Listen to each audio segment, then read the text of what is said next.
All right. Good afternoon, good morning, good evening, ladies, from wherever you're joining us from. It's the third masterclass, right, for the Onboard Her program. And hey, see how time flies.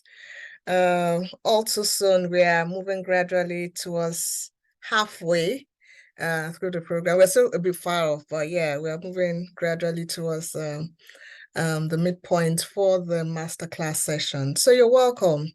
Today, we have someone who I'm super excited that she's yet again on board on this program as a facilitator.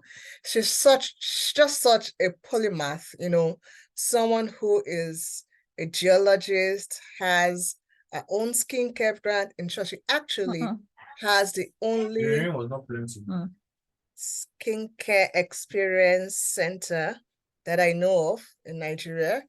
Is it really? Can we mute us? Okay, she is like I said, she's a geologist. She has her own skincare experience. She has her own skincare brand, right?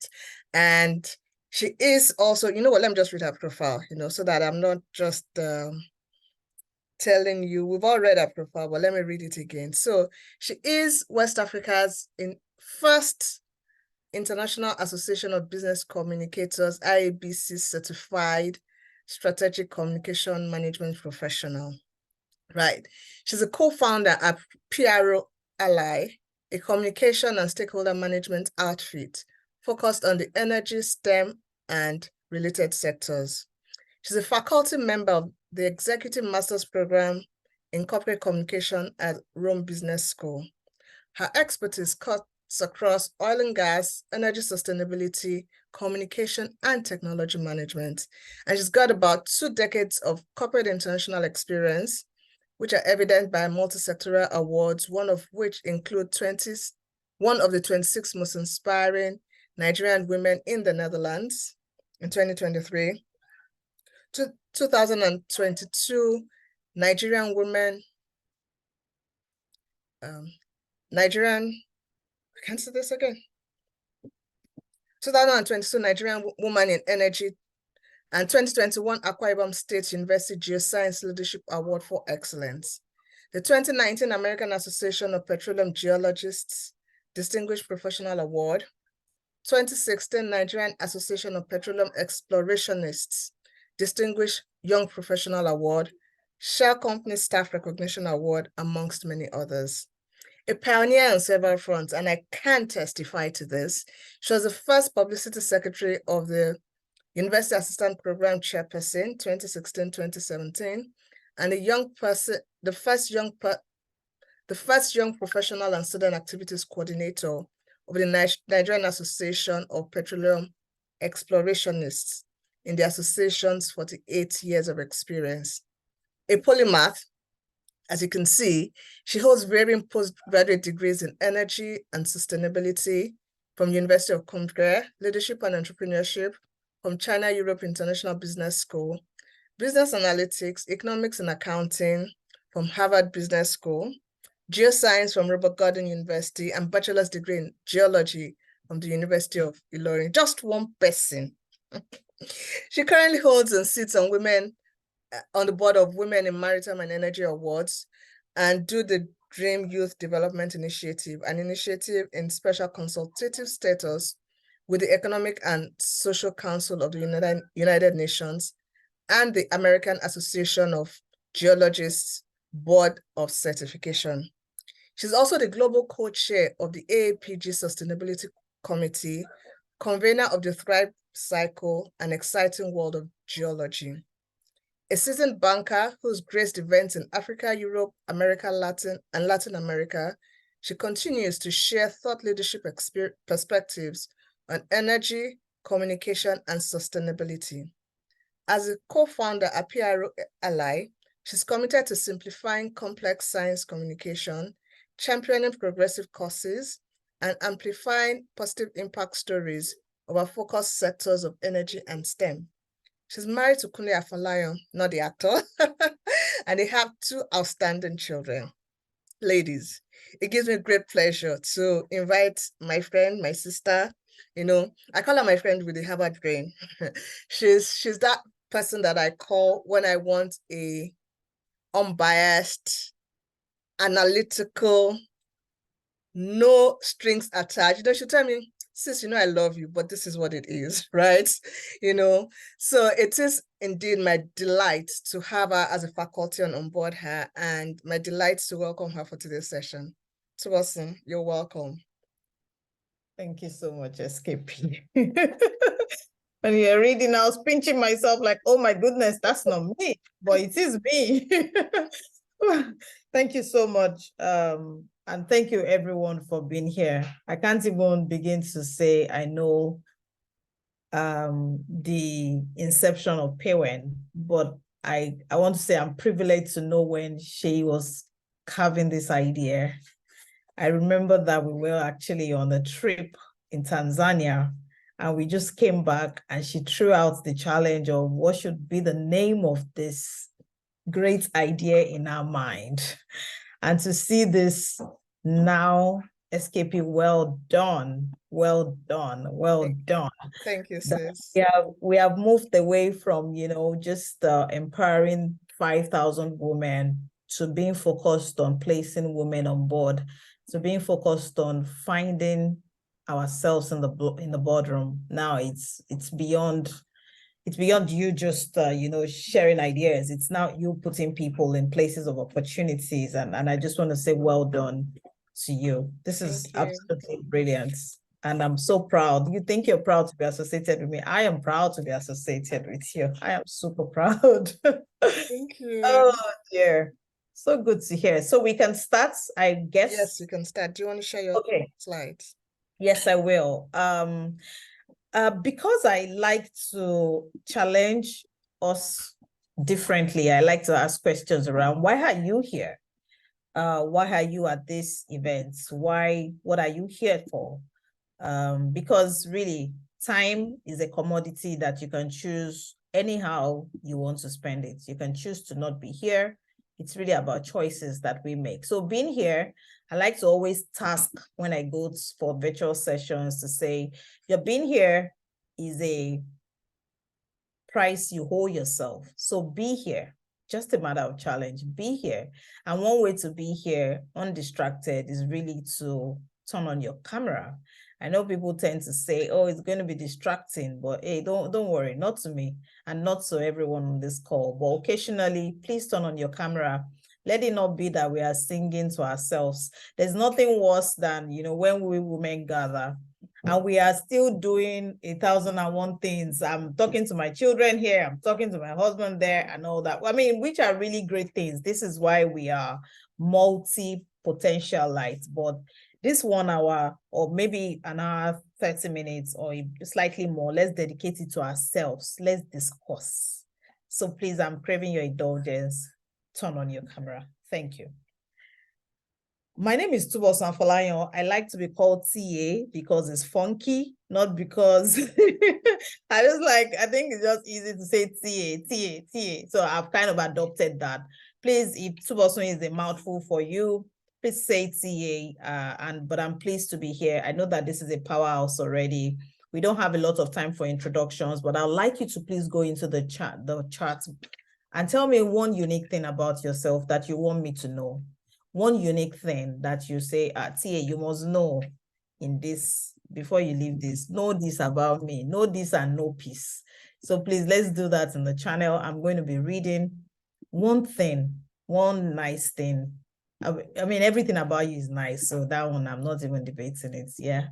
But that thing that you want your cohort members to know, to remember you for. I'm not seeing anything, so I'm not going to move if I don't see. I'm not going to move. So please share on the charts. And let's see. Let's tell ourselves nice things. Oh, nice. For me, I love to travel. I love number. Oh, wow. I do not like numbers. Where's Maureen? Oh, my. A son of encouragement. Ngozi, in fact, we're at 2 Timothy Children Together. Love, courage, sound mind is written boldly on my Instagram page. Encouragement. This is who we are. We're waiting. We are 17 here. This is important because this sets the scene for us. What I'm trying to get us to do is to find you. So please find you. I am a fixer. I love that. I love impacting people with your work. I love that. Thank you, Maria. Marie, thank you, Laura. I love being out in nature. To just put this all out here. Put this all out here. Say this to yourself. Say this to yourself. I'm resilient and ever positive. Thank you, Motsunrayo. Thank you, Motsunrayo. Number cruncher of notes and helping others. You all belong in the boardroom already. See, if there's any skill that you need to take into the boardroom, is number crushing. But some of us are not so gifted with number crushing, but one way or the other, we are still in the boardroom. So you even deserve to be there more than us. You know, but just on a side note, I love working with children. I love to be positive. Thank you. These are the things that nobody's going to tell you. You won't put this in a profile, but I wanted you to reinforce that as we go along. So when you want to ask a question, think about your superpower. I love cats of all sizes. I love working with children, and try to frame your conversation from the positives, from these things that are your positive. And that's effective communication. So let's go. Today, I'm going to be talking to you about effective communication, negotiation, and conflict resolution. And it's quite interesting because when people ask, can you see my screen? To be sure. Great. Okay. Yes, Right. yes. Right. So because when people ask me, okay, so now you're West Africa's first strategic communications professional, what does that mean? What do you do? What, like, how is your life different from ours? And I say it's because I have the penchant skill sets to be able to influence people to take decisions. So I'm not just talking to you. I influenced you to put something on the board. I influenced you to put on your camera. I strategically let you know the why. This is what strategic communication is about. A lot of us do effective communication, but I'm going to tell you the difference between being effective and being strategic. You can be effective without being strategic, but you can't be strategic without being effective, right? This is why the award is not called effective communications professional, it's called strategic, right? Yada, yada, yada. I'm going to start with mind shifts, things I like people to know about the boardroom. When I started my board journey, a couple of things were a bit new and germane to me. And it was not so much of, things that I didn't know, but there were things that I had to reinforce. Hearing my mentor speak, hearing, just being in a cohort like yourself and having people talk to us and challenging us to think about what you go to a boardroom, what are you going there to do? Every woman that is in a mid-level or senior level now, the next thing we're all craving is boardroom. But I like to challenge myself like my mentor challenged me. So to us, when you get there, what are you going to do? Right? The boardroom is not lacking people, but when you get there, how will your influence be felt? So in 90 minutes, what are we going to learn? We are going to learn the importance of effective communication, but I'm going to transcend you from being an effective communicator to being a strategic communicator. We're going to talk about negotiation and conflict. The reason why it's conflict is because it's high stake. If it is not high stake, if it's not important, you will walk away. You will not worry yourself. You say, what's this on conflict? You're giving me stress. You walk away. But immediately you can't walk away. It becomes something pertinent that you must face. I'm going to talk to you about building strategies for influence. The bottom line of being in the boardroom is decision-making, influence. Decision-making, influence. Those two things is critical. Then we're going to talk about negotiation strategies, tactics to secure, maybe favor decisions that will maximize value. Board membership are always around decision-making and your ability to influence. And then we'll just take some practical skills. I have a case study I would like us to, just deep dive in. I'm going to come back to this because I'm going to compare your key takeaways from this expected outcome, because this is where learning takes place. It's not so much of what I expect that you will learn, it is what you take away. So we'll compare side by side. So this is an expo sheet. So our pre-session activity was around the case study, the survey that I sent to the class. And looking at it, it was quite intriguing for me to find that a couple of us have been in high-stake conversation or conflict, or even negotiation, if we consider that.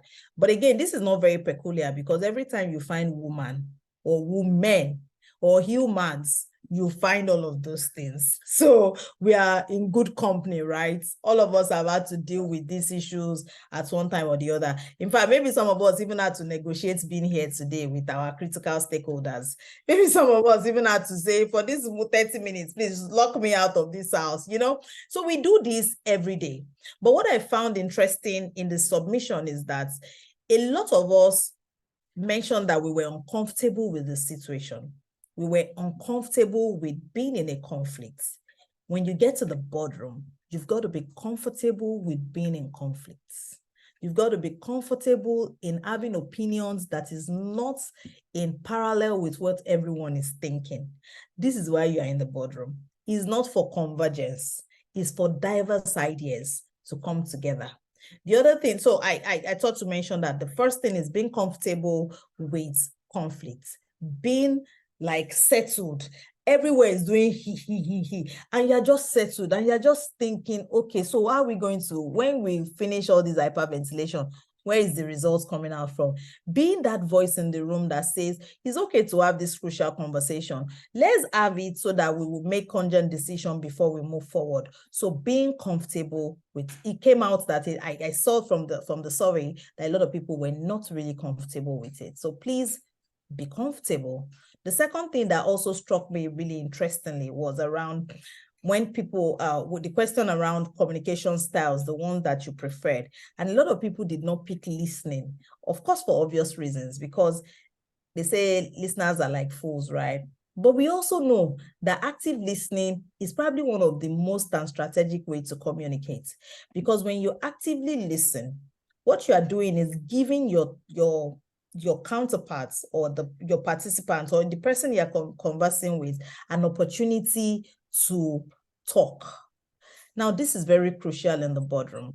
In the boardroom, you must resist the temptation to interrupt. You must resist, especially in situations when you don't have a very strong chairperson. You must resist the temptation to make it look like you're overrunning your board.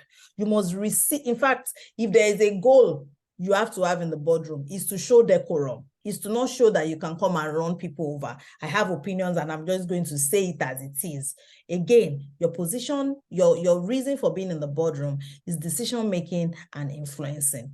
The company needs you to make decisions for them. They also need you to use your sphere of influence to make life easier for them, to make their own practical, position even more positive, if I can put it that way. So my point is, resist that temptation to not be an active listener.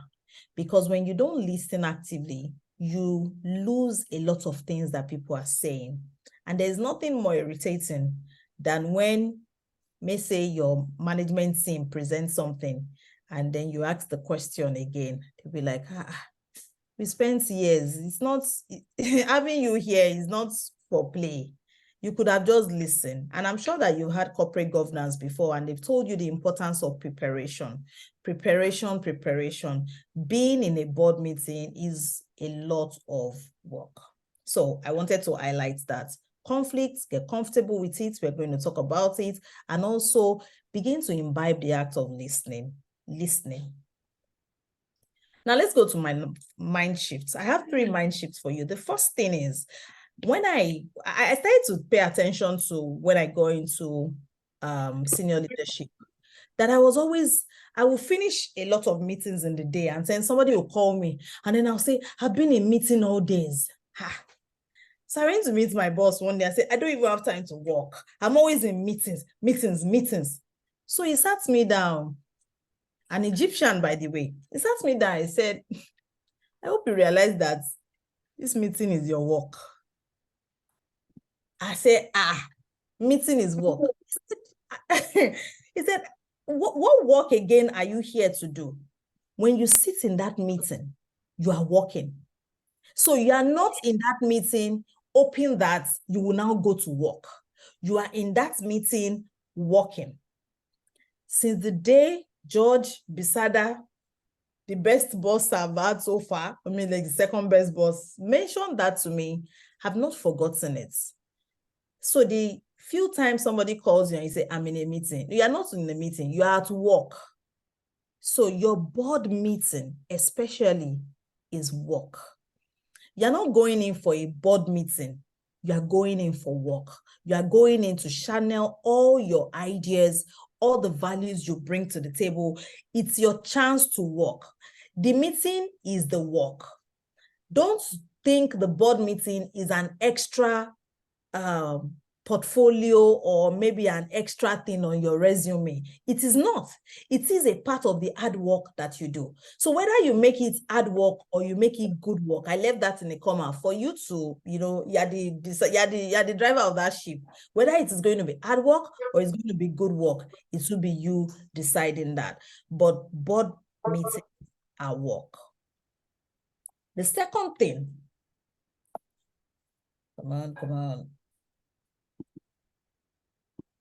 The second mind shift I want us to have is, if you look at this picture, what does it remind you of? Or what does it depict to you in the chat session? What does this depict to you?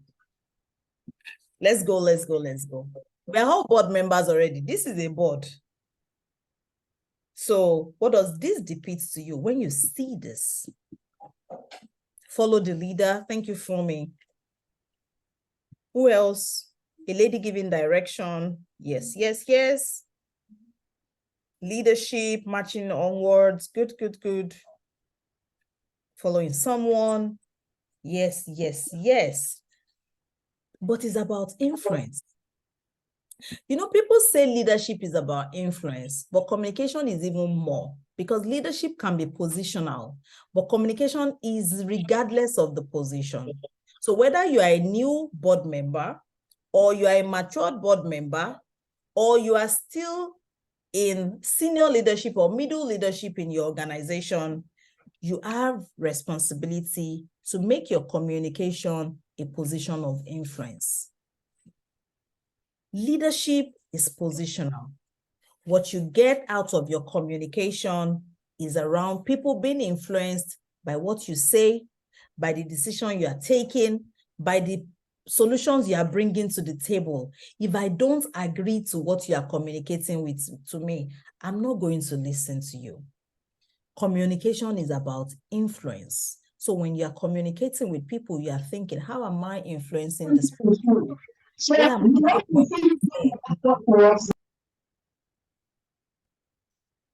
Right. So what am I going to say to this person to make the person be on my side? If it is I want you on my side, or I just want you to tender or understand my position. And once the communication is positive, most times you are negotiating. Once it is negative, it results in a conflict. So this topic called effective communication, negotiation, and conflict resolution or management, they are one thing called strategic communication. If we close this class now, you know everything already, right? So mind shift number 3. Mind shift number 3, this will be number 3, is I always adapt a style that I call CIC. For strategic communication, the first thing is seeking clarity. When you're talking to people, your job, your first responsibility is to seek clarity. Your second, which I call the I, is to introspect. So I am clarifying, I'm asking questions. So what do you mean? I am understanding. Then I take time to introspect.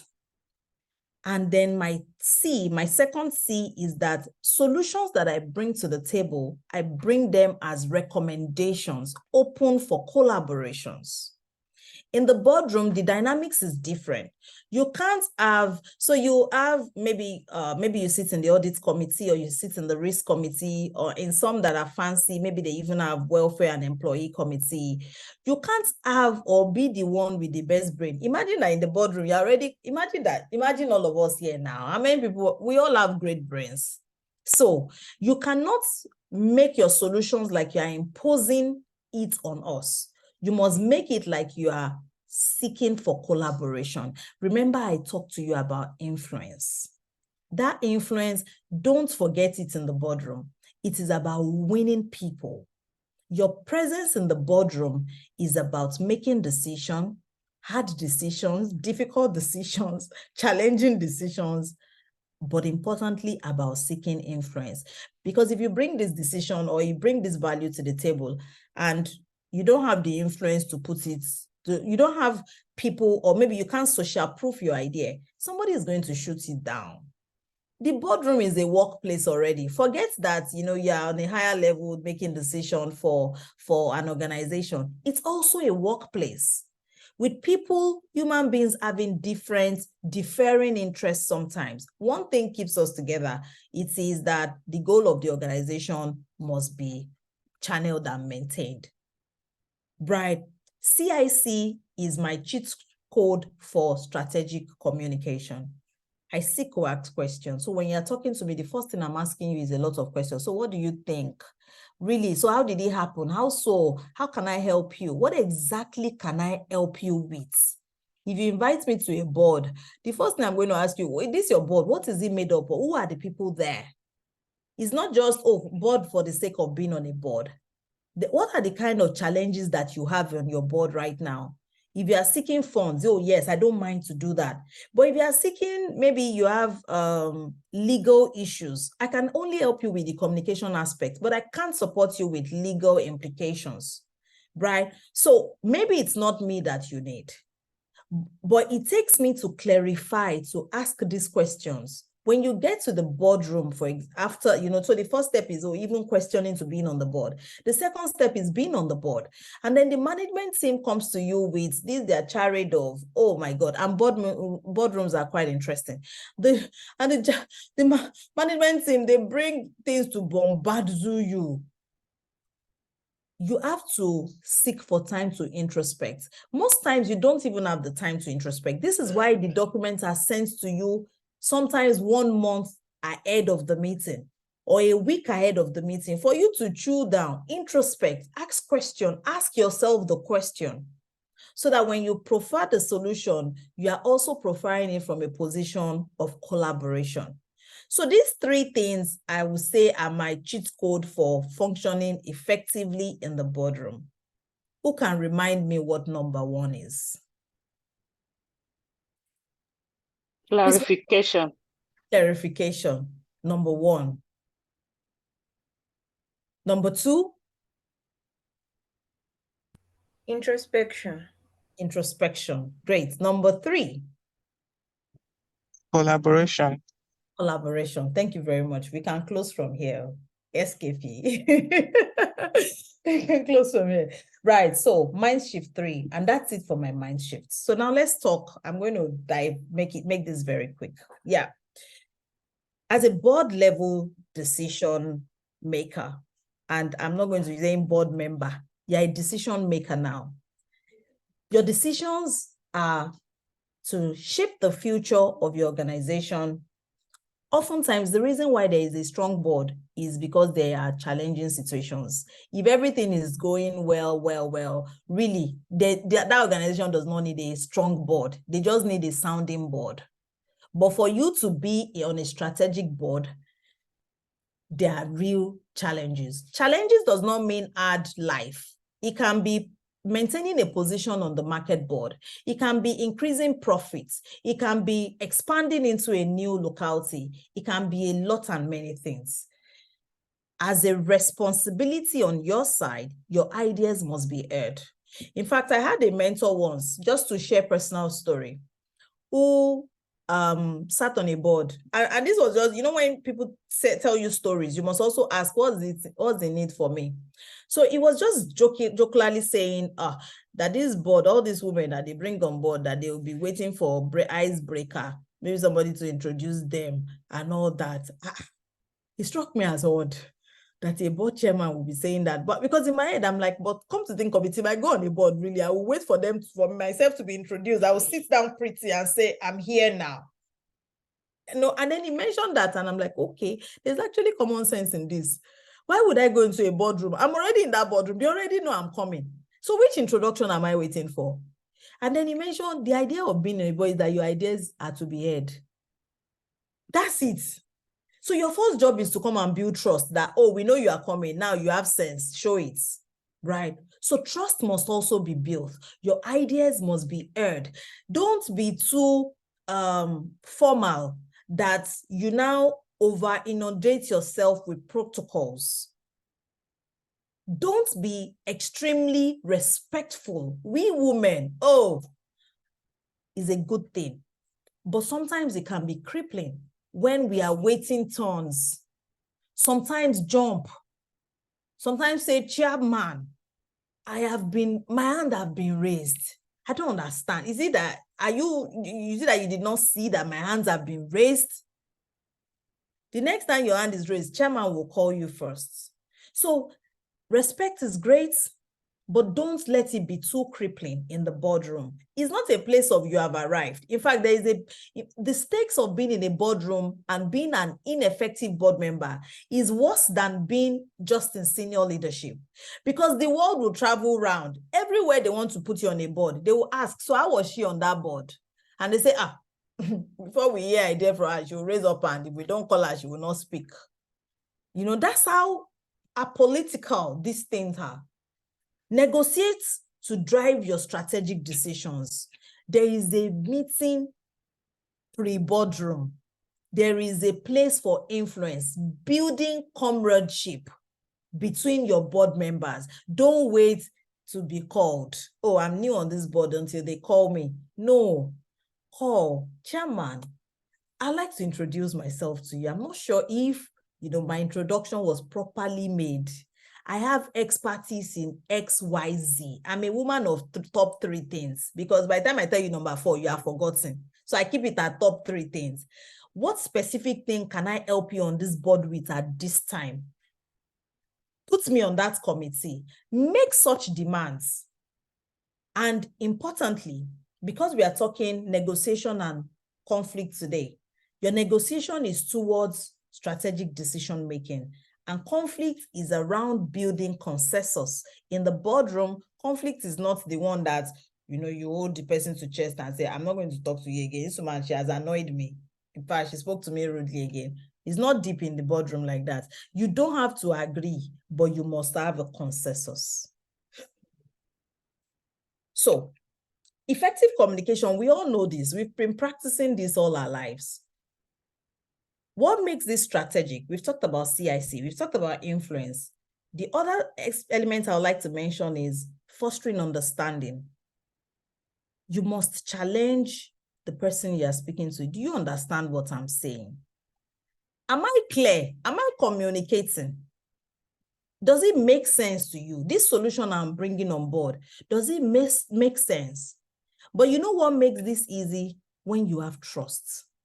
You see, when people trust you, not the gra we bring, as strong women and all that, but when they trust that when you make decisions, you make sound decisions, understanding is easily bought. Even if they don't understand, they'll say, don't worry, it's Tubosun. I'm going to sleep. Is it Tubosun that gave us that recommendation? Because now, the way the board, and thanks to PAYWEN, SKP, TBR, and all, WIN board, this in the organizations being strategic about putting women on board. The boardroom is full of white men, white, masculine, black, masculine. I don't even know how to call them. Sometimes when you see your chairman, you'll be like, but this man should be resting at home, sipping tea. What's he doing here?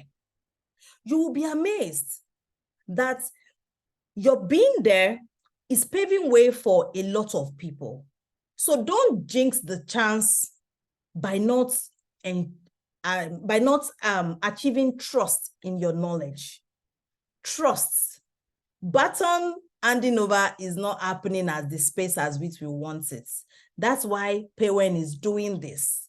if they were calling everybody to say, are you interested in a board?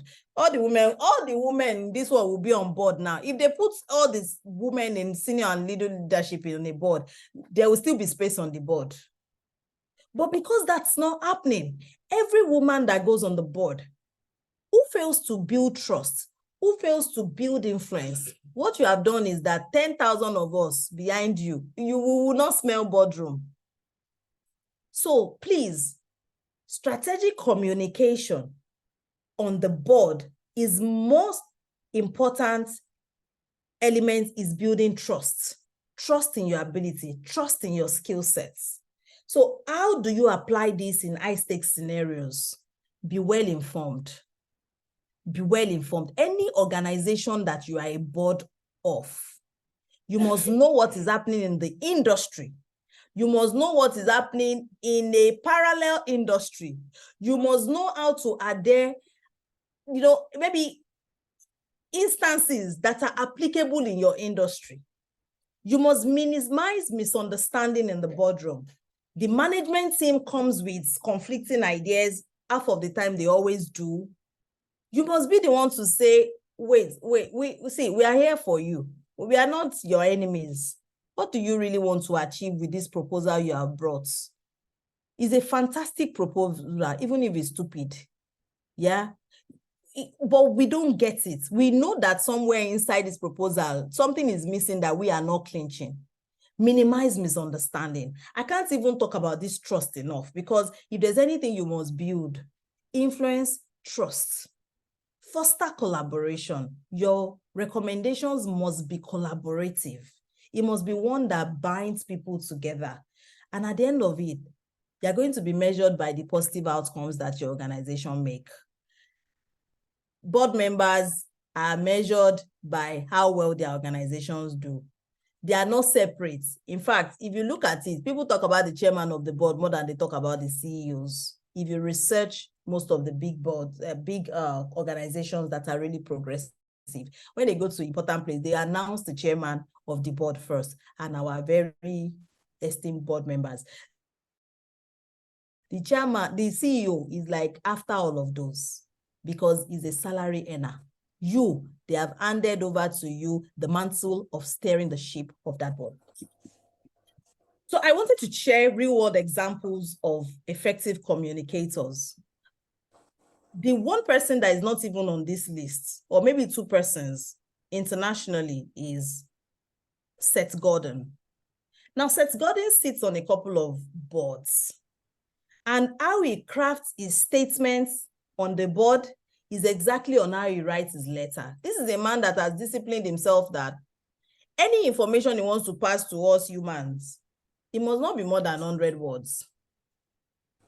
If it is more than 100 words, he's not building trust. That means that he's putting lies in the statements. Because we are boardroom, I know that we probably know how to be clear and concise, but give yourself that personal task. How can I convey my words in shorter form, in a way that without saying a lot of things, eliminating words and putting phrases that are actionable over just writing, academic writing. Academic writing is the one that they wanting us to just fill up space, 20,000 words, and then you submit your PhD.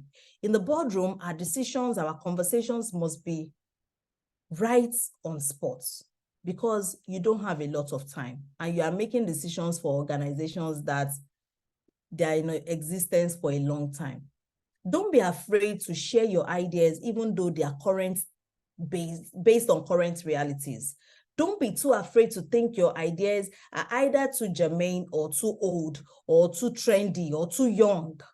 Let them even say, we have a young board member now. I have one board I'm on. They could refer to, when I first joined, they were always referring to me as our young board member, young board member, young board member. I didn't take any offense. After the third meeting, I said, excuse me, let's know what we are doing here. The next time somebody refers to me as a young board member, I'm going to respectfully drop off this call, because it means that you do not want me here. And they say, oh no, how can you say that? I said, because my name is not young board member. My name is Tubosun. Yeah, it's not hard. John is hard for me to call. It's because I made an effort to call it. You see, in making statements like that, what I've done is to tell them, I'm here for the truth and nothing for the truth. Your idiosyncrasies apart, we are all on this board. We are here for mutual positive outcome. Respect me as much as I respect you. But hey, now let me give you the cheat code. I did not just say that in that meeting. No. Before the meeting, the first meeting, when the man who says that, I went to meet another lady and said, I don't understand. Why does this, I find it very, I don't want to use the word condescending, but why does it not call me my name? And she said, oh, that's how it does, blah, blah, blah. I saw that she could not help me. I went to meet another man. I say, please, I'm just a bit surprised that this young board member has a name. She's sticking already. What are we going to do about it? And the man advised me and said that, that I know that people have different dispositions. So when new people join the board, that I have to find a way to craft the code with him. I say, no problem. The third meeting, before I jumped on the meeting, I called the man himself to say, hi, good evening, sir. How you doing? This is Tubosun. I just want to tell you, are you going to be in the meeting? I reinforced my name to him. So when he now said board member in the meeting, what have I done? Brother, I just reminded you my name again, right? So how so? Now we can claim because it was a multiracial board. I know he could claim that, which is what he claimed, that, oh no, it wasn't like it was inconvenient. But for me, I just see you, you're really young and I didn't want you to use your youthfulness. And I told you, I want you to lose it. He's not young board member, but since we don't call other people mid-board member, blah, blah, blah, that I didn't feel good that they should be calling me young board member because truly I was the youngest. All the other people were like 70s, 80s. It was not out of disrespect. I had established, so I built trust that I'm not here, I'm not fighting with you. I'm just uncomfortable with you calling me young board member. That's how we go and do on media profile. They will now call me young board member. I didn't want that to happen. So I was thinking ahead for them. That was the last day, sisters. That was the last day they called me young board members. That was the last day. And they even used to joke about it, like, if you make a mistake and call Tubosun young brother, she will slaughter you. Do you know, I also even built trust that when they want to have difficult conversation, they'll say, who will lead this discussion? Everybody say, it's Tubosun now. Let's give her what to say. She will go and say it to the management because it was a really difficult management team we were dealing with. You know those management team that you'll be asking yourself that, but we are board member, well, we can say no to this board. But in the spirit of we want to help them, we stayed, and it really turned the tide of that organization. What I also found is that this condescending attitude was also how they were dealing with the management team. And I'm teaching you how your own behavior at strategically communicating can influence the outcome your board also have. Immediately, I was able to cut the BS and say, don't call me young board member. Every management team that came into our meeting, we started according them respect. Unconsciously, these old men have been disrespectful without, taking responsibility for their disrespect. So a lot of things that you are going to achieve in the boardroom is about influence, building trust. Pause. Time. What have we learned? Because I've realized that when we do what have we learned, like 90 minutes after, we have learned a lot of things. Our note is full, and we are now asking, I say, where did I write what I've even learned? But I want us to think about it. What have you learned, number one, and what are you going to take away from this very simple teaching that you already know probably around strategic communication? Let's go in the boardroom, in the chat room. In the chat room, we have 2 minutes for that. And then we go to negotiations.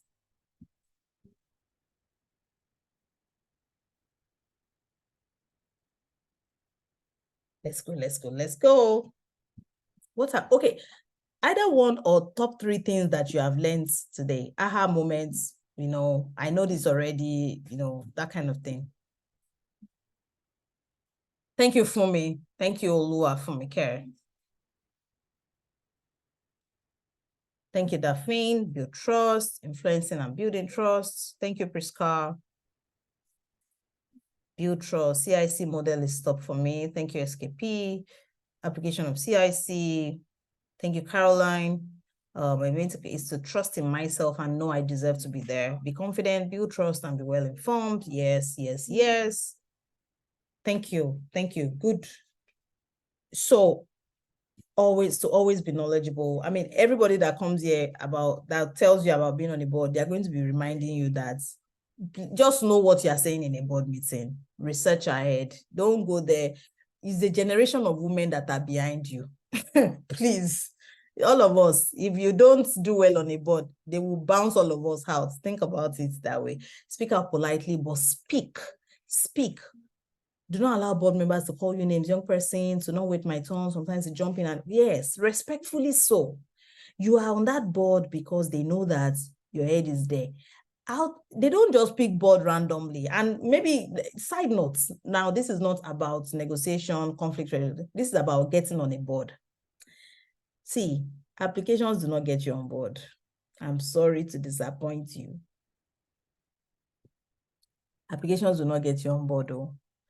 Everybody's brandishing, apply.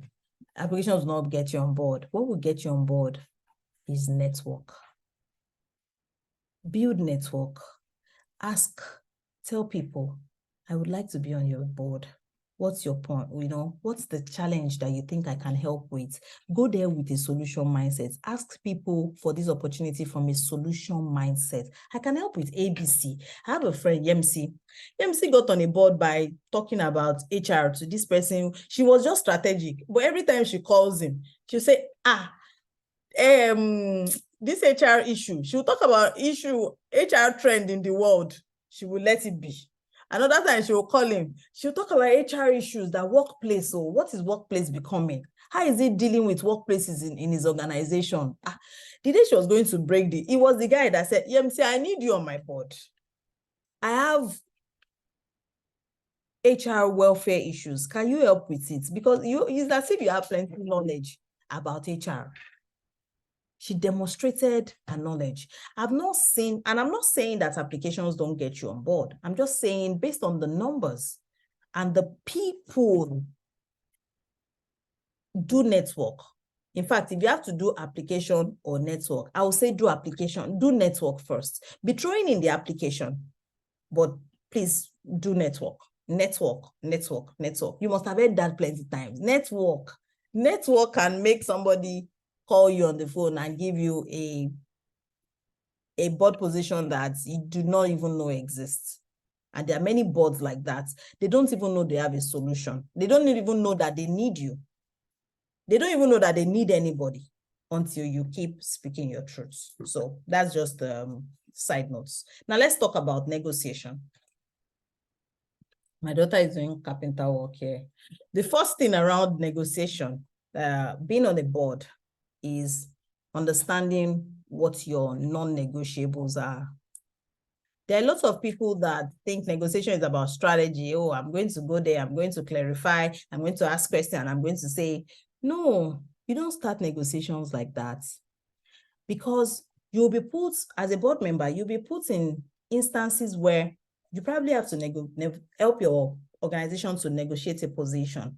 Maybe you are building maybe their target for that quarter, maybe it's about positioning, maybe it's about profiteering, whatever it is, maybe it's building brand awareness. How do you help them to negotiate? Is asking everyone and yourself first, what are the lines that we will not cross here? And I call those things non-negotiables. What are our non-negotiables? You must know that. Even for us human beings, you must be clear on your non-negotiables. So for example, one of my non-negotiable is being on a board is that I would not be on a board that I don't have expertise in, no matter how attractive it is. I have, in fact, very focused interest. If it is not STEM, if it is not energy, if it is not manufacturing, education can be somewhere in there because STEM is involved, and manufacturing. And very soon, I'm even dropping the manufacturing because the one I'm sitting on, the headache is too much.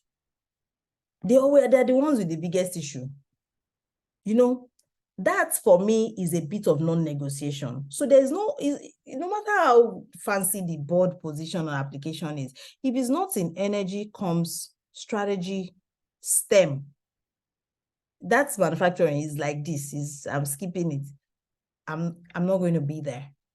And when I even get on the board, I'm not going to be in like finance committee. It's something I've decided for myself.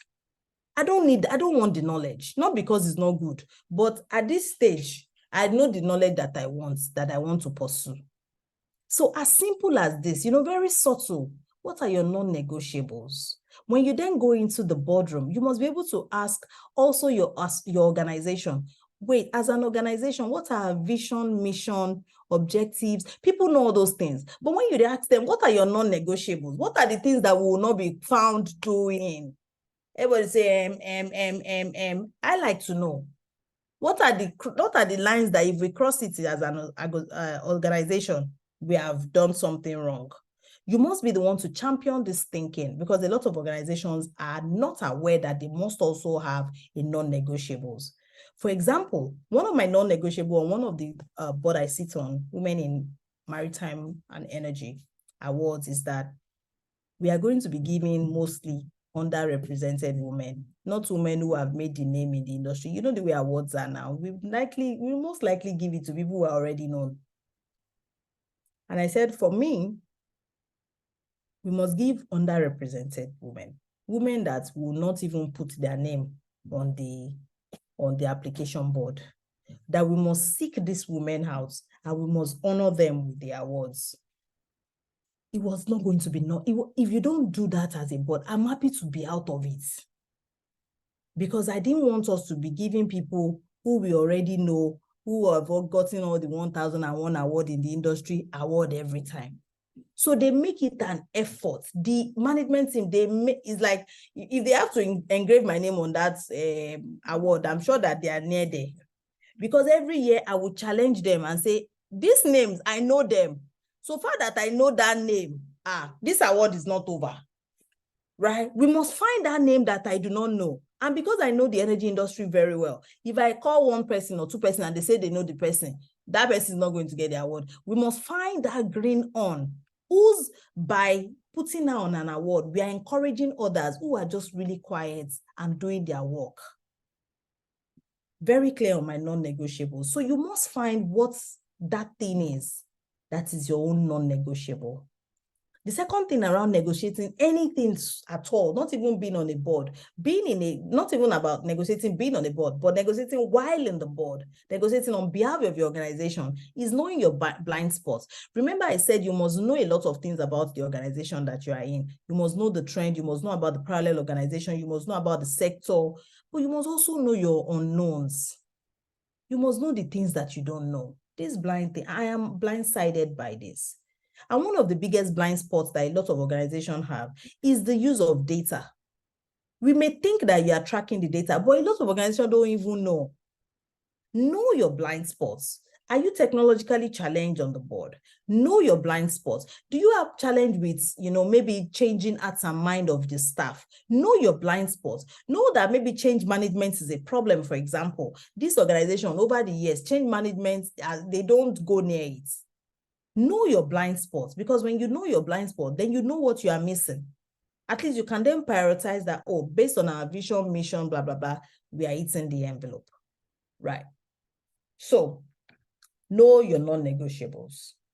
And in talking about step-by-step for negotiation strategies, the way I like to think about it is when you are negotiating or in a seemingly negotiating position, three things you are doing is either you are seeking for, you already have a good advantage, but you are seeking for a better advantage. You are seeking for a better position. You are convincing the other party. and you are ensuring mutual win. There is no negotiation that doesn't end with a mutual win that does not result in a conflict. In fact, once you leave negotiation and the one party is not happy, then you go into conflicts.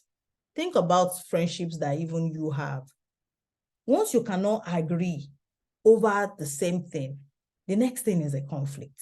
It's the same thing in the boardroom. You have an idea that you are putting on the table. Remember, I said collaborate on your ideas. No matter how fancy your ideas are, find the way that somebody's idea will match it to it. In fact, one of the strategies I decided to use at the time was to be saying, when maybe like a person speaks ahead of me, I'll say, I actually think this idea, let me lay on the idea of this person and let's find how we can sync it together. I've bought that person's trust. I've told the person your head is correct. My own head is correct too. Let's merge corrected together.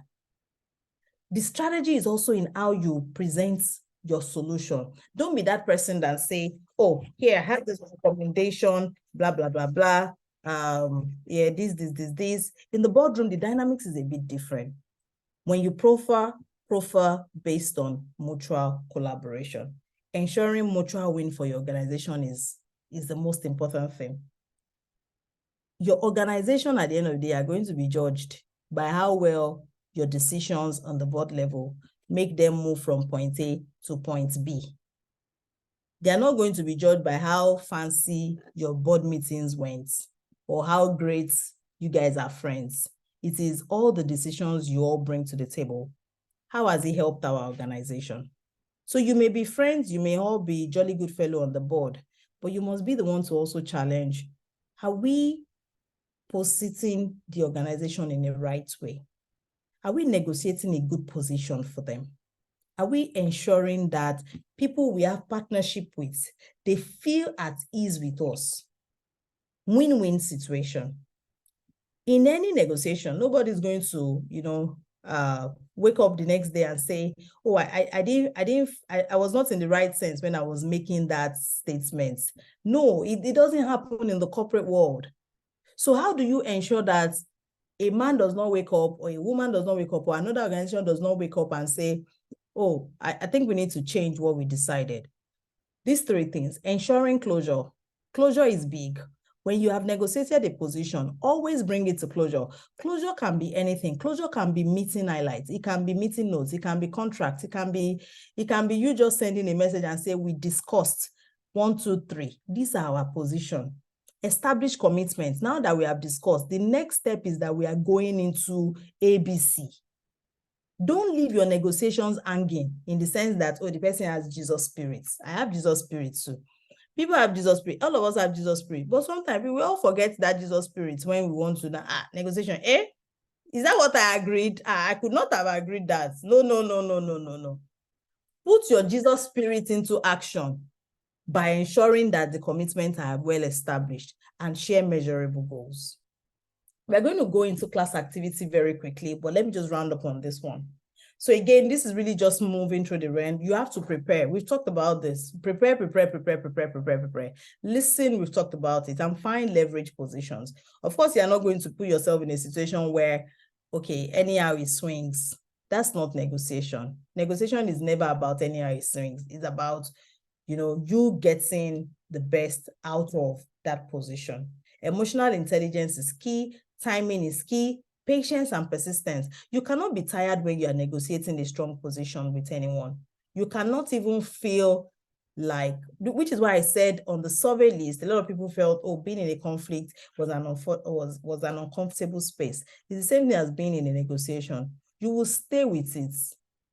You will tell your mind, if we don't get a good position here, we will come back tomorrow. We will not be bogged down by stress, because stress and stressful situation is a tactics for negotiation. Some people employ this to tire you or the organization out. How do you ensure that when you are even on the board and there are instances where things are going haywire, how do you bring everyone back? Emotional intelligence is key. But again, you have to listen first to hear the unspoken word. You have to listen first to hear what people are really saying without saying. Timing is also important. Remember when I said, hey, don't young board member me. I couldn't have said that on the first day. It would have been rude. First day, we are just joking now. Why is it that deep? These young people, you know. But third day, I'd given everybody a fair chance. I remember that I'd even gone ahead of the meeting to have conversations. Patience and persistence. Time is important. Patience is also important. And not giving up to situations that you want to negotiate a win from. Your job is to win. This is your job. It's win-win solution for you and for the organization. When your negotiations are not towards win-win, then it's problematic. Negotiations are always towards win-win. And this is why the world is also moving from a shareholder capitalism to stakeholder capitalism.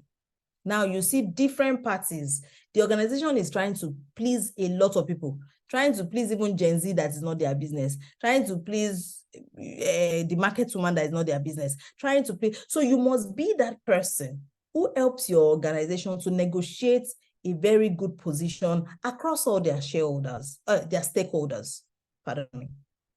Yeah. And one of the options of strategy for negotiation is something called BATNA. BATNA is, best alternative to a negotiated strategy, best alternative to a negotiated agreement, best alternative to a negotiated agreement. What this implies is there are instances where you will not have the solutions that you want. It will be difficult to arrive at what you want, but you must find your best alternative. If you know your non-negotiables, like I said earlier, you will know what your best alternatives are. You will know the lines you will not cross. So let's say, just putting up numbers, I know that on this board, maybe we need to agree 70 to 30% ratio. Maybe that's what our consensus is. And we need to make a decision. And I'm not feeling the decision we are making. Non-negotiable already tells me that we must have 70 to 30, right? Anything, if we get lower than that, we won't be able to go with a majority vote, or maybe not even nullify the vote. What do I do if I want my position to be met?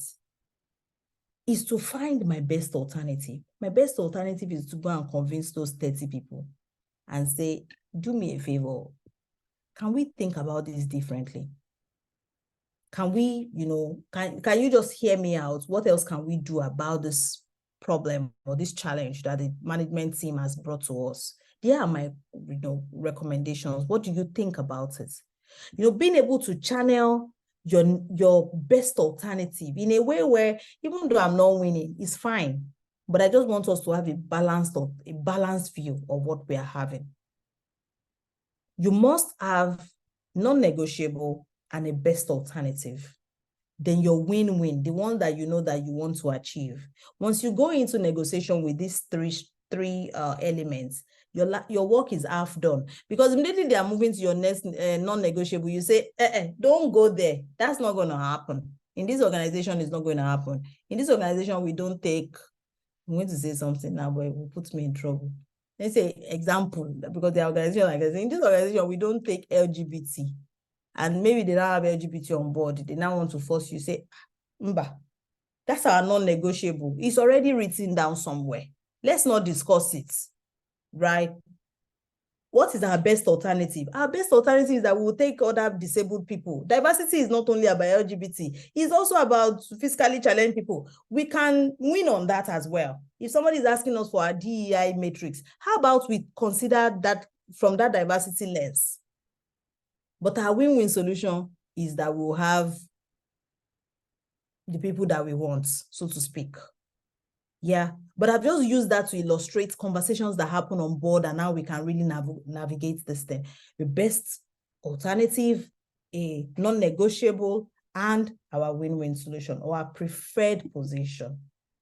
Blah, blah, blah. So this is really how to do BATNA negotiation. You make a list of what you want, the action you want to take if you fail to reach an agreement. You look through this list and you now select the promising ideas. You now make them concrete. Then anything that makes sense financially is important. But again, influence, trust, consider future relationship and business. Consider the future. There is a future ahead of any board that you are in. And your name will speak for you. Your relationship will speak for you. Your influence will speak for you. So always please consider relationship.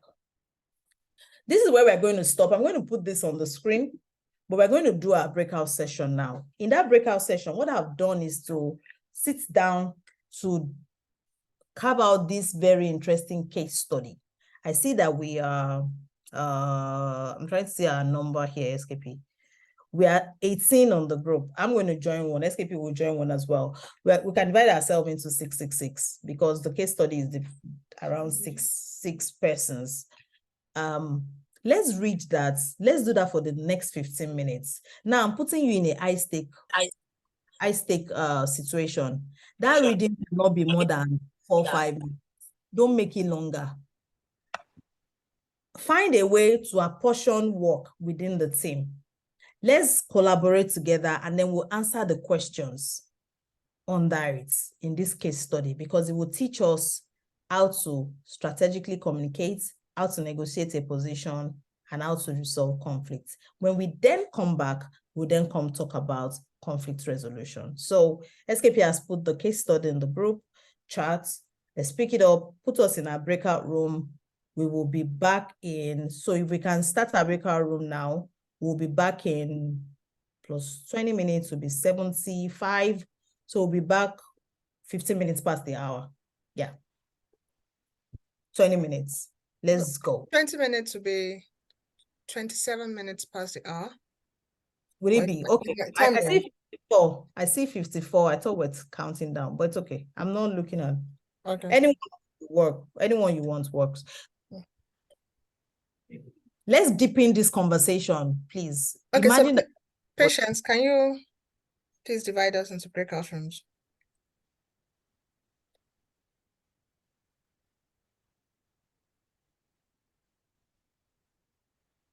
Okay, where's she?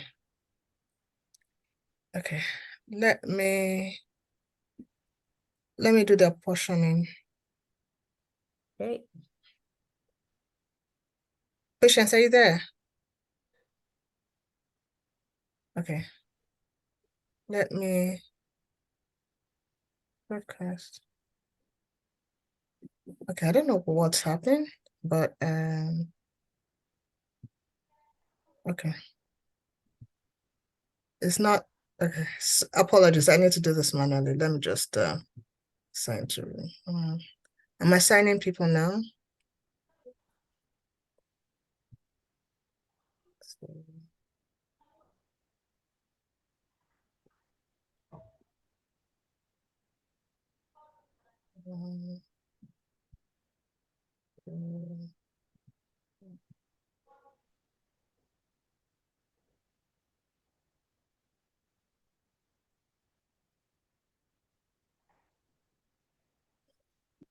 oh, okay.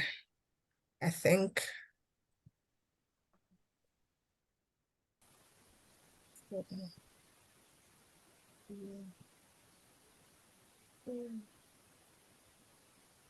Okay. I'm going. Okay, all right then.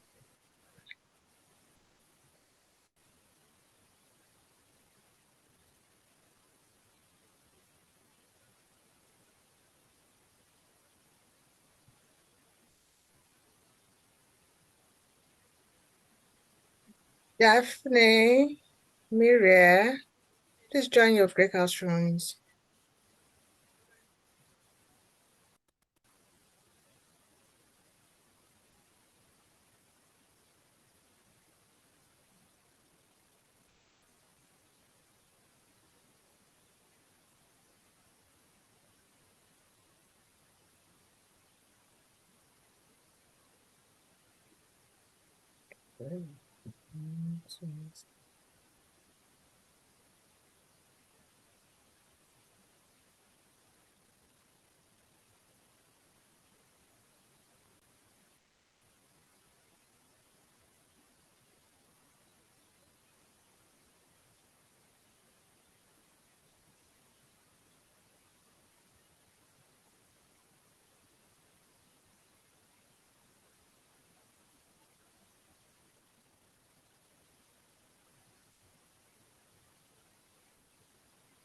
Hi, Mary. Could you please join your breakout room? I don't know if you can hear me.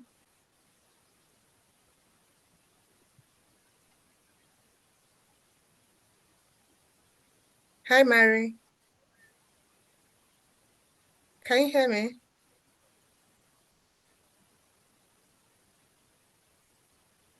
Okay, let me assign you. One second.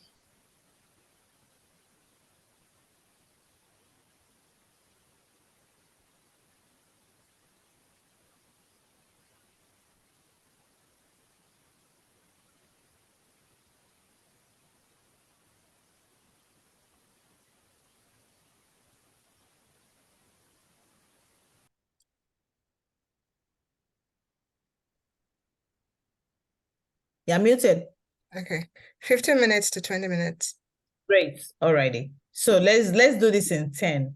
Okay. So I'm going to ask quick questions. The case study actually presented 4 questions. The 4th question, I suspected as much that we may not be able to have, not like we don't have the residual knowledge of it, but in the context of this. So we're not going to be discussing that post. We'll discuss that when we talk about conflict. But for the 1st, 2nd, and the 3rd, we're just going to choose groups. What I put on the charts is that we will present this as if we are recommending to the board. So the group I was in, it was more like a conversation of we'll do this, we'll do that. But I want it as a board scenario. This is on board her. So you're going to be sharing these recommendations. The management team have come to you and said, board, please, we have this challenge. How do we want to deal with it? How do you propose that we talk about this during the town hall? How should Sarah and Martin, in this case, who are coming from 2 different cultural, organizational culture now, background, how would you advise this newly forming bond to be able to give them the required step? So we are talking about it from a board perspective, not from a management team perspective. I just thought to share that. So we'll take it the first group, group 1. Group 1 will answer question 2. Group 2 will answer question 1. And group 3 will answer question 3. Is that did I cover all the groups? Just to be sure I wasn't. Yes, you did. Just great. All right. So group 2 does question 1. And then group 3, question 2, and group 1, question 3. So we'll take group 2 first. Describe the communication strategy you will advise Sarah and Martin, management team that have come to your board, to employ for the announcements.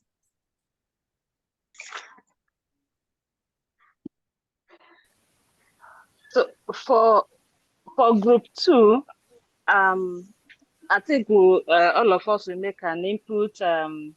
Ngozi and Mostraya will make an input. So what we discuss is, first, there needs to be a regular update as the merger process progress, and there need and at the time of the signing of the merger, or when the merger is kind of get completed, there needs to be an internal announcement first. Sarah will do the internal announcement, so the Nigerian team, while Martins also do internal announcement to the US team before they will jointly also do the announcement. And that internal announcement. So my objection, please. In our own organizational culture, we don't need to do internal announcements. All we need to do is send a memo and it works. So I don't agree with your position that we should do announcements. Okay, so the internal announcement can also be a memo. That's what I mean. The internal is to staff. No, but you didn't recommend it as a memo. You made it. So I need to be clear. Is it internal announcement you want to propose for the team to go execute, or you want them to do? So can you be clear? Your position is not very clear to me. Okay. First, for a merger like this, just like you said, for a Nigeria that has kind of an informal structure setting, if you do an outright memo to the company in this kind of a setting, it may raise fears on the employees, what is going to happen, because of course, when you're talking of merger, you will know that some employees already have the fear, am I going to lose my job or not? And because they also operate an informal structure in the first place, there will be a need for a kind of a boardroom announcement where all the employees are gathered and the announcement is made and questions are taken on how it concerns them. So that is for the Nigerian team before the written memo can be sent out. So I will first kind of advise that the adoption have to be a face-to-face sitting arrangement where the announcement is made and Sarah takes up all the questions and clarifications for transparency's sake and for the kind of giving faith to the employees of what is going to come. So that's because you can help I don't agree with your position, madam. I don't agree with your position. And I don't agree because in the structure that we already have in this organization is that people are adults. And when we give them information, it can be informal or formal. We can as well send this as a memo. Why do we have to? Is there like a governing law in your organization that says we must always have an informal structure where we bring people to a boardroom? That's lost time. People should be working at this time. Group 2, please help out. Thank Sorry. you. So firstly, what I've done is to, you see, Challenge. yes, and Yes, I know. We were having a nice conversation, but what I did was to throw it like, what are you talking about? And you I know. like that.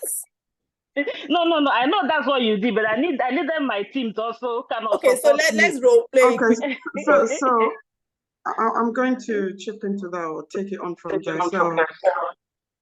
So we suggest that the organization embark on an organizational change management initiative internally, individually in Nigeria as well as in the UK. And this is to inform of the change that is about to come, inform employees of the merger that is about to take place, the benefits, what it means to them, and also use the opportunity to alleviate whatever concerns they might have, especially around what that means to each employee. Am I losing my job? You know, in engaging and providing support for them that, you know, whatever your concerns are, come to us. We're communicating this to you and we're carrying you along all through the process. That needs to be done, you know, individually, separately within each of the organizations before a wider public announcement of the merger.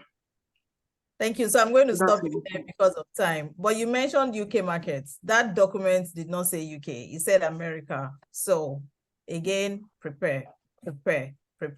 Some people are just going to be very finicky, and most times it's even the management staff. Now, don't forget that management staff are the ones that veto board members. Sorry, did I mention the UK? Yes, you did mention UK. So I'm just saying, pay attention and relate. Again, this is a simulation, so not picking on you, but I'm saying every little slip for people that have cat ears. That's, you know, when people make a mistake in English, we just roll our eyes. Some people are still like that as adults.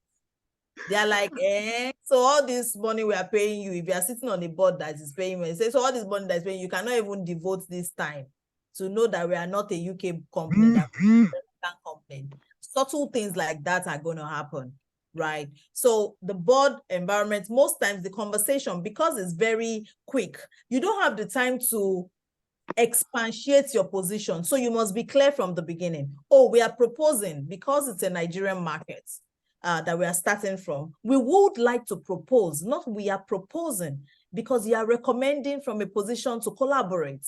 You have other people who are Americans coming on your board. You cannot enforce a Nigerian culture on them because right? So even the languaging must begin to show that you are thinking that we are now a one company as against a Nigerian company. I didn't get that. I still got this, oh, Nigerian company, we have to do that. You didn't talk about the American company. What did they do to you? You don't want them in the company, right? Those kind of subtle, right, things, you have to pay attention to them. You're going to have situations of the board where, you know, it will be challenged around. So are you biased? Are you for the CFO over the CMO?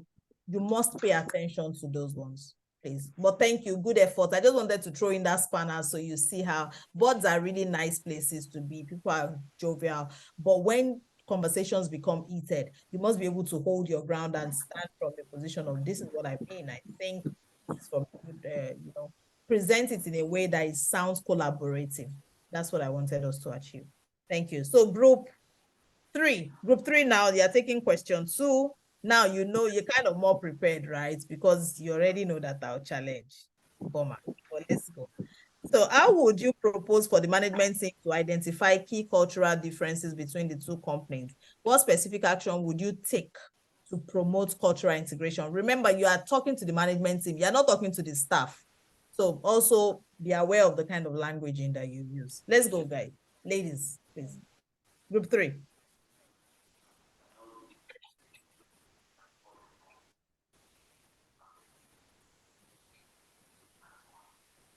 We are waiting. This is the politeness part. You see, everybody is waiting for somebody. Everybody wants to be polite. Please, let's go, ladies. Hi, I just need clarity. Is group 3 our group? Just for clarity's sake. It is, perfect. I'll take it on. Marie Priska Ayo, I'm counting on you in case I fall back. So it's good to see you, Sarah and Martin, today. One of the things we've both identified or that we'll agree on is the fact that we are creating a new company that puts together both the software part and the hardware part of the business. And what does that mean? Is that we need a culture that is taking us forward. And for that reason, we have hired an independent firm that has defined for us a blueprint of a culture that we'd like to move with going forward. What we expect the two of you to do going forward now is that you're going to do a survey for each of the entities, both for Sarah's company and for Martin's company. You are required to do surveys that have already been designed for you to identify your individual cultures in both the companies. And once you have identified those cultures, we shall sit down with a blueprint of the culture that we want to go forward and identify which culture from each of your companies that suits the company that we want to go forward with. And we believe that once we identified that the culture that we want to move forward with from both of your cultures, what's working for the company that we want to take forward, we also believe that we are going to promote cultural integration through having ambassadors. So ambassadors will be selected from each of the entities to ensure that the culture that we've agreed to is well understood. We intend to also ensure that we'll organize, the independent firm will help us organize team building sessions that will communicate and cascade this culture top bottom, and also be able to have trainings to ensure that this culture is well understood and everybody is aligned to the new culture of productivity that we want to take forward. These same workshops will also include aspects of change management. Sarah, if I can stop you there, I don't understand. When is it that as a board member you're going to be the one proposing solutions for us? Now you say that you're going to get us an external party who will do surveys for us. On what premise? I'm getting, or we are choosing to get for you an independent party because both Sarah and Martin are very invested. You're very invested in the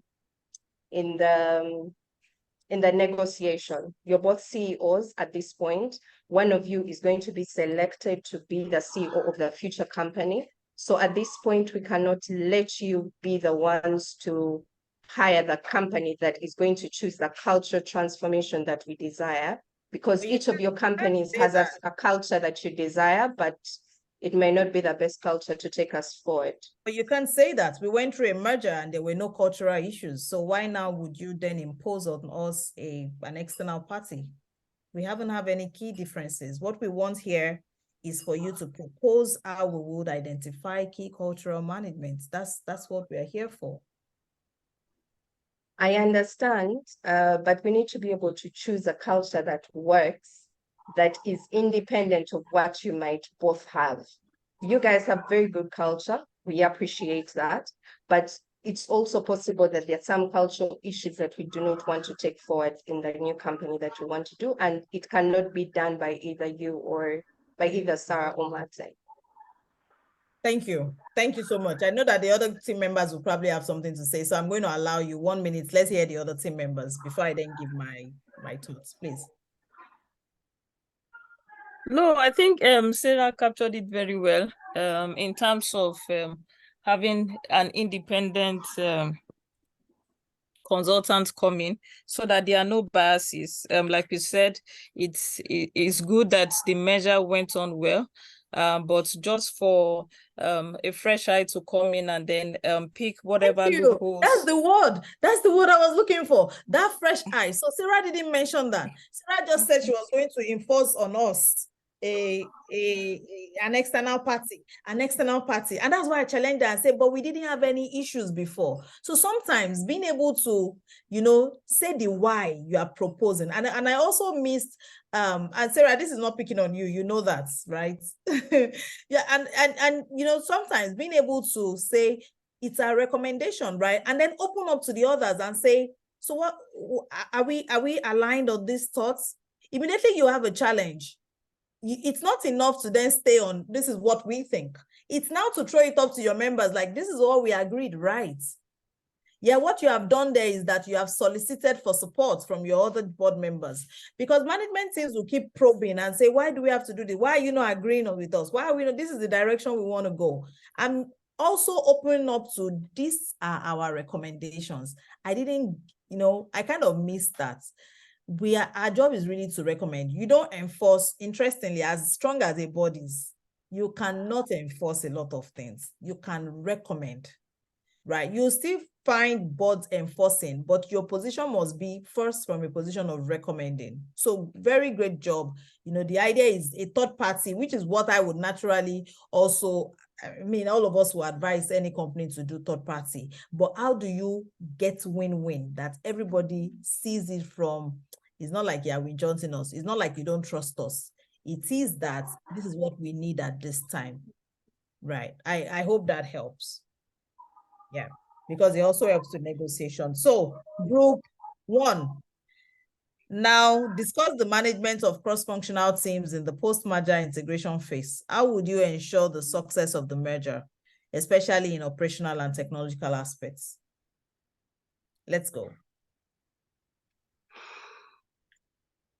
Hi, so I'm going to representing, my name is Oluwafumike Shukwehiman. I'm representing Group 1, and we would like to make this recommendation to Sarah and Martin regarding making sure that cross-functional teams work well. First of all, we would like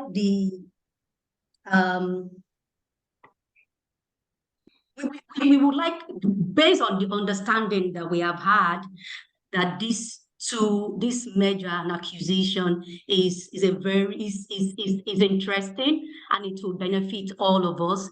And there are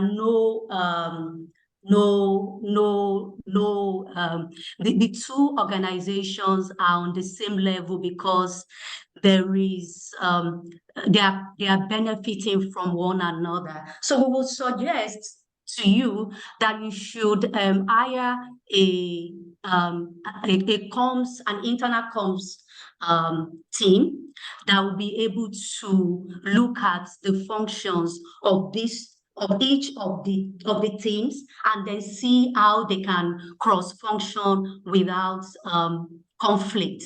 We would recommend that each of the teams should seek to seek clarification on any area of doubt and any area that is not very clear, and after that seek to introspect on the issue, have understanding more of it, ask further questions, and afterwards we would also seek that you learn to collaborate with one another. So these are the areas that we are looking at. We are also looking at that the two of you are benefiting. One is hardware, one is software. We would also think that both of you should become co-founders and not one over the other.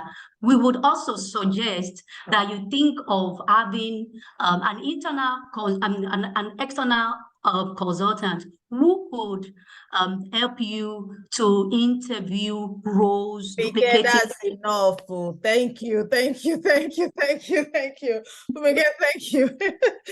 Right. So, but the beauty about really in instances like this, when the last person comes up, is that they have taken all the learnings. So if you notice, Fumike's choice of word reflected what strategic communication should be. We would like to recommend. We would like to indulge. This is what we are thinking. We think, we want.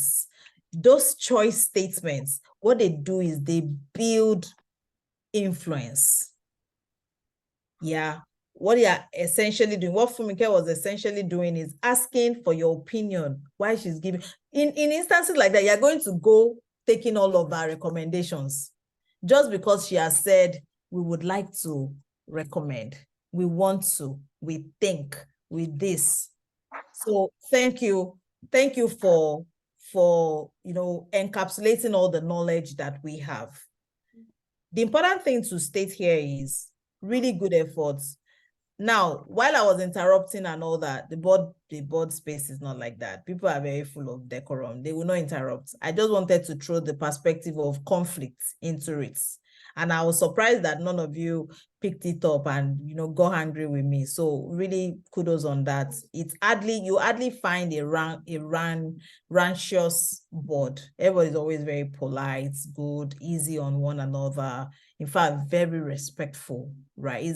A board meeting is one of the most formal and structured place that you have to raise up your hand if you are not called, you not speak, that kind of thing. And this is where you also see the board chairman's power really coming into play. Like if he does not like you, he will not call you for a long time. Then you now have to say, Mr. Chairman, sir, what are we doing here? What are you? What did I do? When he knows that you are probably always having a difficult position, he can just choose to not call you. Because again, the ways of working now is really more virtual like this, right? Fumi has a question. Yes. Please go ahead. I would like your own opinion of how this will be resolved, because you're having two different companies. When you have like a merger and acquisition like this, it's more like one company is acquiring the other. And then because we looked at the key players, you have two CEOs, two CFOs. So how would you come to a conclusion on this? One of the things we talked about was asking everybody to get interviewed all over again to know who is best for both of the company. But at the same time, you need to put it into perspective.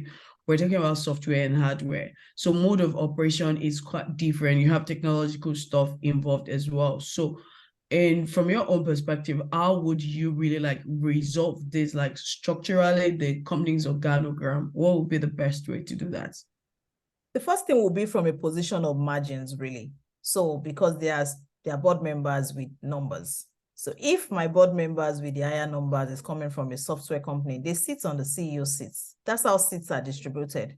So seats are not brain per se. It's not 100% brain, no. It's brain and the money behind the brain. So if my chairman on the board or the board, so the shareholders dictate a lot of things. So if the highest majority proceeds and say, I want this CEO, and the board choose a CEO, regardless of whether they have the major or minor majority shares, that's what's going to happen. What happens is after the CEO, but again, immediately the CEO is maintained, the ship is now in the CEO's ship. He's the one that dictates and say, okay, I'm going to take the CFO, the CEO, and all that. In mergers that are parallel, even though they appear parallel, there will still be one winning advantage of one over the other. You hardly find marriage made in heaven. There will be one position because they're going to be deciding a lot of things. Are we going with a name? Are we going to with a new name? Are we going to with a merged name? Right. Once you see those kind of power play coming up, it dictates who takes what. Finances, margins are the big thing when it comes to appointing internal CEOs, internal CFOs, internal CTOs. Everybody has brain. There are many CTOs that you can be choosing, but it's the shareholders and the boards that will say, okay, no, this is the company that should take the CEO and the CTO position for strategic reasons. What most organizations do in instances like this is that they parallel the job function. So even though I'm a CFO or I'm a CTO, so I'll give you one of the organization I work for. Our CFO is actually very powerful. So because it's an international organization, any country they go to, the CFO must be a Dutchman. But it's not the CEO, but the CFO must be a Dutchman. So think about that. It does not hold the title, but he holds I think it's in the cupboard. That's Moturaya. You know, the CEO may be the one with the title, but he's not the one with the influence. Influence on board is also key, right? So those are the things that really come to play. Yeah. It may appear parallel, but it's never parallel. It's never parallel. 5 more minutes, and I still want us to watch this very interesting video. So I'm going to show it. It's not a board situation, but I like to show it still on how to handle conflicts gone wrong. No, thanks. Told you that the civil rights of LGBT Americans is, yeah, hold on a second. Okay, you know what?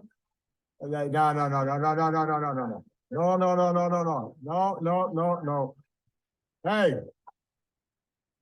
Yeah, listen, you're in my house. Come on. It's not, you know what? It's not respectful when you get invited to somebody.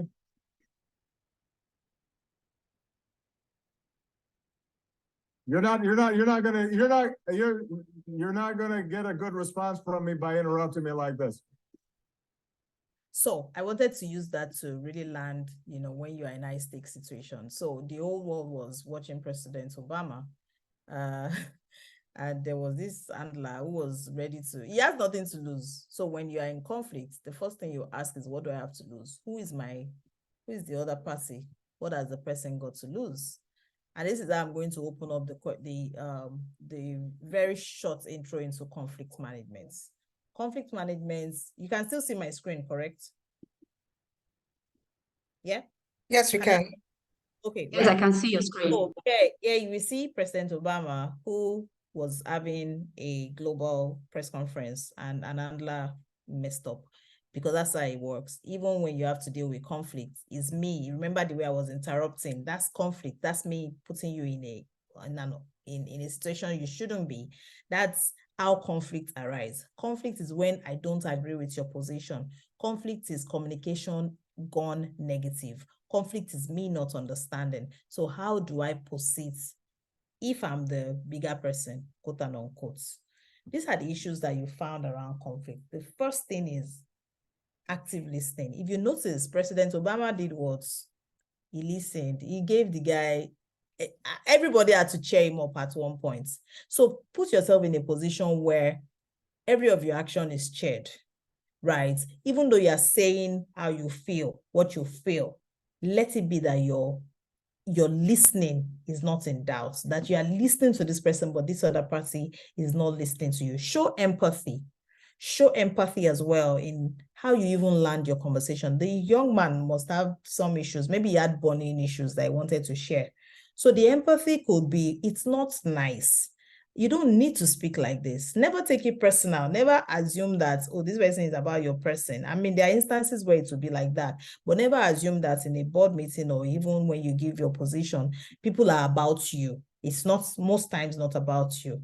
Mediation. What instances that you will find is that you will not find people who will mediate for you. I guess a lot of people go with this understanding that, oh, when I do everything right, somebody must be able to speak on my behalf. It doesn't work out every time like that. So mediation can be even you mediating in the instance and saying, but I'm keen to know, what do you really want out of this? That's a mediation. I'm still in the one in the position of conflict, but I'm also the one asking you and say, what would you want? Mediation is somebody saying, okay, stop fighting. You can also mediate yourself. Don't wait and look helpless, like, if they're not mediating for me, then all is not well. Sometimes you have to mediate yourself. Importantly, you have to be assertive. You saw that, it was, hey, it's not the young woman on our board anymore. See, assertiveness, courage, confidence, all these things, they go together. You're not going to lose it or find it on the board. You're going to have it and carry it on with you forever. And then we'll talk about being accountable, blah, blah, blah. But let's talk about the way conflicts can be managed. So think about conflict. Conflict is always around the other person and yourself. The other person and yourself. And there are various ways that this can play out. What you find out is when the stakes are low, the stake for me, the stake for the person, what do? You walk away. That's avoiding. You just move. It's not worth my oxygen. So I'm not going to be here listening to you, say all manner of things, right? That's one thing. The second level is when the stake for me is high, and the stake for the other person is low, I'm going to be very competitive. I'm going to go, my reputation is at stake. That's why you hear a statement like that. My reputation is at stake, and then the person gets competitive. And, there is this fierceness of, I'm not going to agree, this, that, blah, blah, blah, blah. When the concern for another is high and for me is low, naturally you will calm down. You will calm down. If nothing is at stake for me, is for the other, except if you are really a wicked person that you say, I'm going to show you, Pepe. I don't have anything to lose. I want to help the person. And a board, you must always go with either being accommodating, being collaborative, or compromise. These are the 3 allowed behaviors on the board. I mean, I don't need to go through all the plots because we recognize this. When the stakes for others are high and stakes for ourselves are high, we will naturally want to collaborate. Okay, what's your position? Bring your position here. And that's why I interrupted and said, you must always say, this is my recommendation. You are seeking for collaboration. You are not seeking for jumping your ideas on the table or saying, oh, this is what I think, this is what we must do. We must get an external advisor, or we must do this, we must do that. You must always seek to collaborate. This is the interesting one. This is where you bring, like examples we gave around bringing an external party. Most times is conciliatory. We are not one person. When we come to this space, I hardly find that there's a win-win here. In fact, win-win happen here more than it happens here. But this is like always a safe place for everyone to be. Let's just all be happy together. So importantly, when the stake for you is high and for another person it is low, you will naturally be competitive. But you must avoid the thought of thinking this is personal. It's different when it is about your reputation. Please be competitive all you can. Somebody cannot throw your reputation on the bus. You now say, oh, I'm collaborating with the person, or please. But I just thought to mention these 5 ways of dealing with conflict around, your person and the other person. You can also put organizations here, concern for other organization, concern for my organization. And Take this also when you go to the negotiation table. How can we collaborate together? The stakes are high for both of us. How can we accommodate one another? The stake is high for them, is low for me, and so on and so forth. In the boardroom, you will find conflict, and I think this is my last slide. Yes, you'll find conflicts, but how do you manage conflicts? Like preempting conflict is like the big thing. Number one, ensure that your roles are evaluated. It's not you in that boardroom not knowing exactly what you are doing, right? Like when I say you don't know what you're doing is being able to be accountable. Nobody's going to write a JD for you, but you being able after each meeting to document what you contributed is a good way of ensuring your strategic communication are in place. Create code of conduct. A lot of boards, because they are newly forming, they hardly have code of conduct, and this is where conflict arises for. If I don't have code of conduct of how we talk to ourselves, how we respect ourselves, how we do this, how we do that, how we interrupt ourselves, we would naturally get into conflict. So code of conduct helps us, it guides us to be out of conflict as much as possible. Systemic accountability. You also find instances where one person is supposed to do this on the board, the other person is supposed to do that. If one person fails, then you have an issue. How can you guide and ensure that on your board, you build a system of, how do we hold ourselves accountable in this place? And also seek conflict resolution procedures. Is like consequence management, is like conflict resolution, is like grievance procedure. If I'm grieved, how do I share with the team?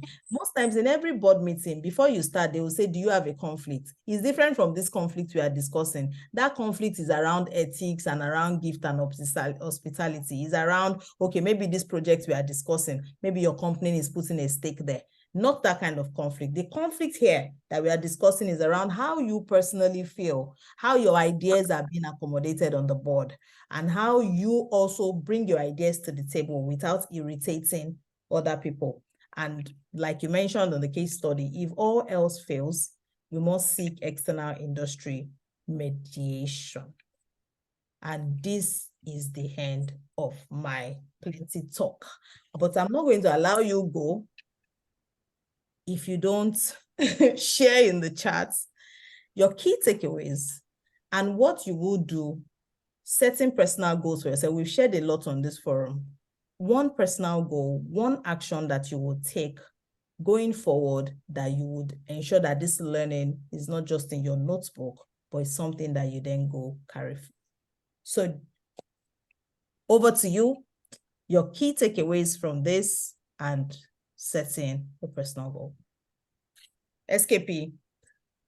Yes, I'm here. Let's wait for the comments before I give my closing remarks. We're waiting, ladies. I know we've taken a lot of your time, but this is important. I'm waiting to read it in the chat. And thank you for staying on. Thank you. Practice CIC is a must. Thank you, Motunrayo. And you know what, Thomas, as you were taking the session, in my mind, I was like, this is someone who's not just speaking from, a theoretical perspective. I look back at our Tanzania trip. You know where I'm getting at, right? And this, I've seen you practice this. I've seen you exemplify this. And it's just, for me, I actually will feel very privileged because, as you were just speaking, I was just reflecting on that trip, everything that happened, the conversations that took place. And that was pretty much like a practical, like a movie of everything that you've just taught here. So, I mean, I just say a very big thank you. I mean, I always say it, I feel very privileged, to have you in my corner.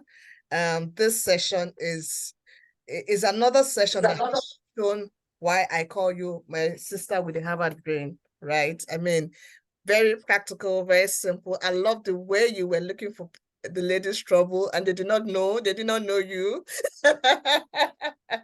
That this was just you trying to get under their skin with a good laugh, But thank you so much, ladies. Let me take some of the comments and then we'll run up. Okay, so much. I see. So let me start so much. Okay, so Sarah says, strive for collaboration. Pumlaya says, learning how to resolve conflicts gives her the boldness to create conflict and solve it. Absolutely. And I think that's it. Two wasn't someone that would deliberately create conflicts and then she would resolve it, right? And it's not just creating conflict for her. I don't see her creating conflict for the sake of it. She creates conflict to get people to talk, right? And you know, because when people talk, that actually reduces future conflict. When people are able to bring to bear what is actually on their mind. So she would, you know, just like she did today, you know, look for ways of, you know, getting you to talk, getting you to say what's on your mind. So excellent. Well done for me.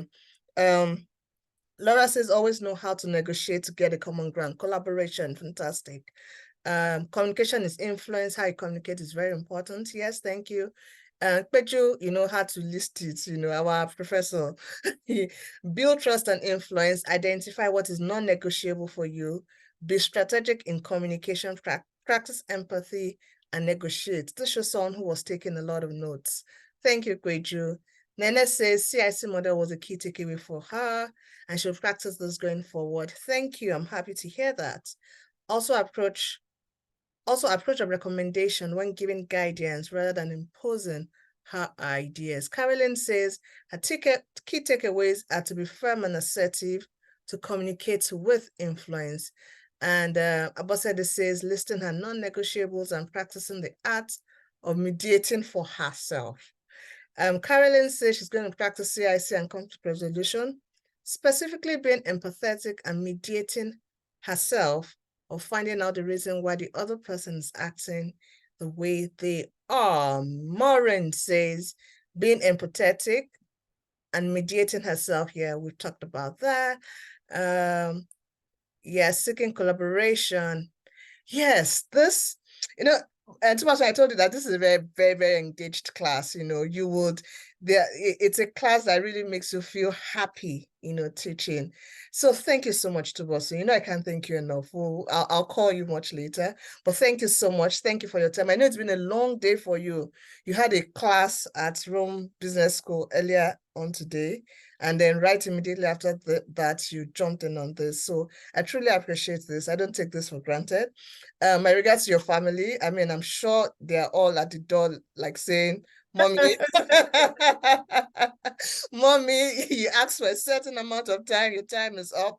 So I truly appreciate it. Thank you so much. And thank you all, ladies, I mean, for being so engaging, for being so active, the active learning in this cohort has been really, really encouraging and uplifting. So thank you, everyone, and do enjoy the rest of your weekend. Thank you. Thank you so much. Thank you. Thank you. Bye. Thank you so much. Mrs. Afolaya, thank you so much. Please, ladies, let's connect with her on LinkedIn, you know, and reading her LinkedIn post is like attending Harvard, and I'm not exaggerating. You will learn a lot. You have to carry dictionary for some. Please follow her on LinkedIn. She's very active on LinkedIn. I don't know if she's active on Instagram. Are you active on Instagram? I am. Oh, okay. Okay. I'll send her handles to the WhatsApp group. So please, let's connect with her. Okay, thank you. All right, Bye. thank you. All the best, ladies. All the best. All the best. Thank you. All right.